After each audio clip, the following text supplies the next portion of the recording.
Para saan pa kung pati sarili ko nakakalimutan ko na. Trinay ko naman yung best ko eh. Bakit hindi pa din nila nakikita na nahihirapan ako? Ginagawa ko naman lahat para maging maganda. Bakit parang kulang pa rin? Siguro mas mabuti pa. Wala na lang ako. Uy, kamusta ka na? Ako? Okay lang naman. Kayo? Okay lang. Okay lang din. Okay lang din. Alam niyo ba, may chika ko sa inyo. Yung kasama ko sa dorm, nabuntis daw. Huh? Where ba? Bukay comments ha? Shh, quiet. Dapat wala mabubuntis sa atin, ha? Ano ka ba? Single time na. Lahat ay mga boyfriend.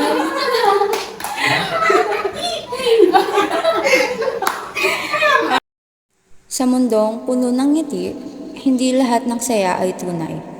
Madalas, ang mga mata na puno ng kaligayahan ay nagtatago ng sakit na hindi nakikita ng iba. Tila ba, may mga araw na mas madali pang magpanggap kaysa harapin ang mga takot at mga sugat na pilit nating tinatago. Di man araw-araw na nakangiti. Ilang beses na rin tayo inabilang ang ating mga tampuhan. Away ba't di natin bilang? Hello? Good day. Is this Ms. Rebecca? Yes po. I am from the Management Office of Scholarships. I'm sorry to inform you, but our management decided to revoke your scholarship. Ano po reason? Unfortunately, you didn't maintain the grades needed for the scholarship. Po?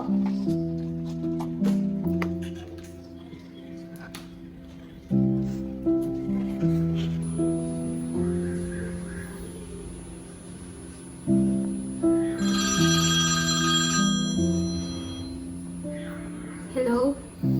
Kamusta ka na? Bakit ma? Pwede bang makahiram ng pera? Sa hospital kasi yung kapatid ko. Paano yan? Wala akong pera ngayon eh. Basta gawan mo ng paraan. Kailangan na ng kapatid mo. Sige po, gagawa ko na lang po ng paraan. Sige na, bye-bye na. Mars, tara! Come eat!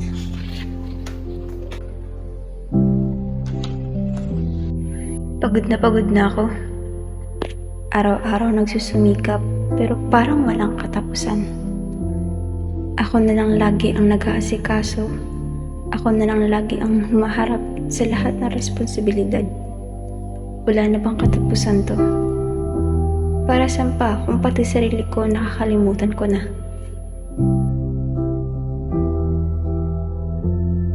Sana maging proud din si Mami sa akin.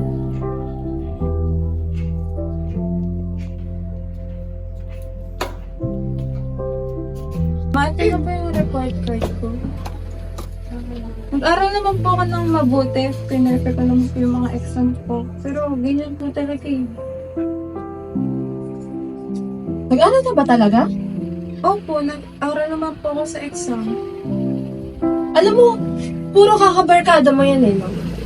Nagagala ka kasi lagi eh. Mati naman po sa ganyan. Tinutulungan po nga nila ako eh.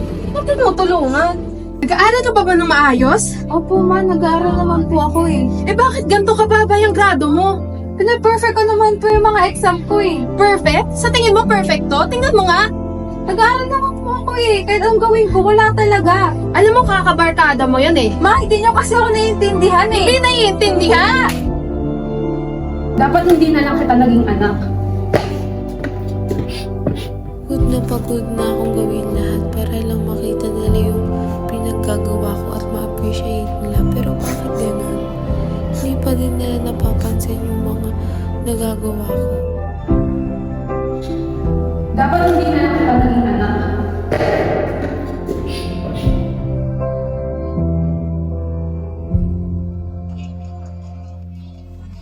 Sana kasing ganito ko sila.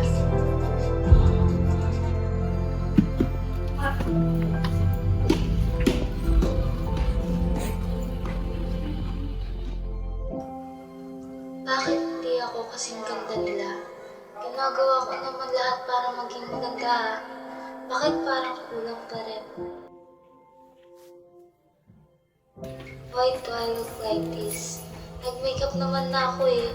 Bakit walang improvement? Ganito na ba talaga?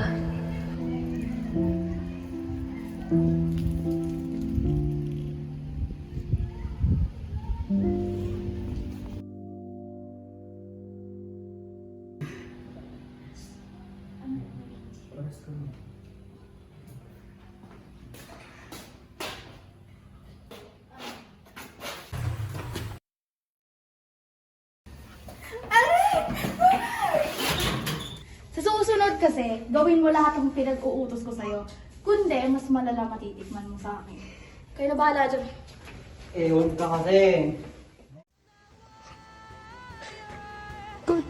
Napagod na ako. Parang wala nang saysay lahat ng ginagawa ko. Kahit ako pilit, wala namang nagbabago. Sobrang bigat na ng pakiramdam ko. Alam ko hanggang kailan ko kaya. Siguro mas mabuti pang wala na lang ako.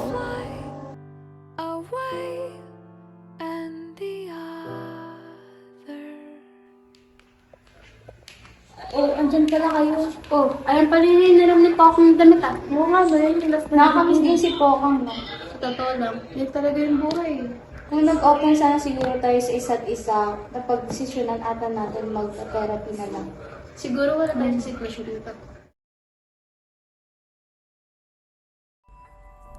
Our mental health is often forgotten, but it's easily affected by different problems in our daily lives.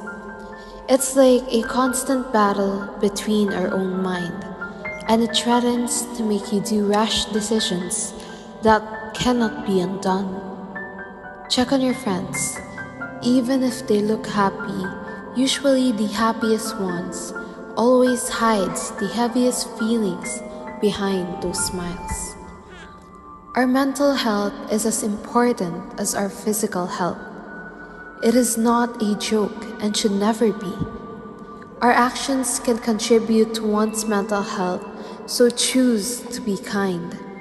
Because you never know what someone else is going through.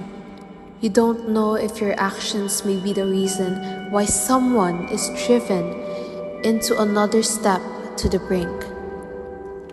Never hesitate to ask for help. It will make things lighter and easier. Do not think that there isn't a solution anymore. As there is, there's always an option, such as therapy and time. You aren't alone and you will be okay again. So, choose to want to be okay again. And it will happen again in due time. Slowly, step by step, you will be fine. And it will all be fine someday. Remember that in this battle, you are not alone, and you are more than enough.